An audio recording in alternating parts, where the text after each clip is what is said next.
খাসি কাটছে, মুরগি কাটছে, এটা তাদের অসহনীয়। এটা বহুদিনের পর্যবেক্ষণের এটা একটা প্রকাশ, যেটা তারা সহ্য করতে পারে না। তাহলে সেই দিক মাথায় রেখে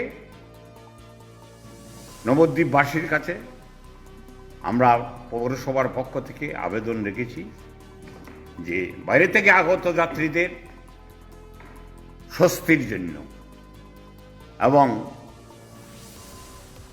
গৌর পূর্ণিমার মর্যাদাকে বৃদ্ধি করার জন্য আমরা আমিষ ত্যাগ করে নিরামিষ আমরা প্রত্যেকে এই 3 দিন আমরা ভক্ষণ করব। কোন কোন দিন?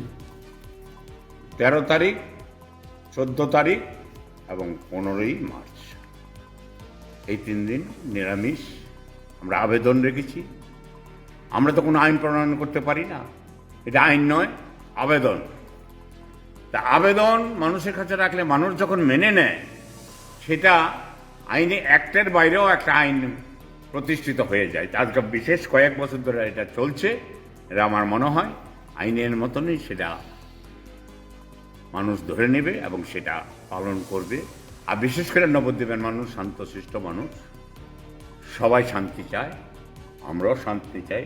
সেই শান্তির পরিপ্রেক্ষিতে, সুস্থ সমাজ ব্যবস্থার পরিপ্রেক্ষিতে এই ব্যবস্থাটা করা হয়েছে।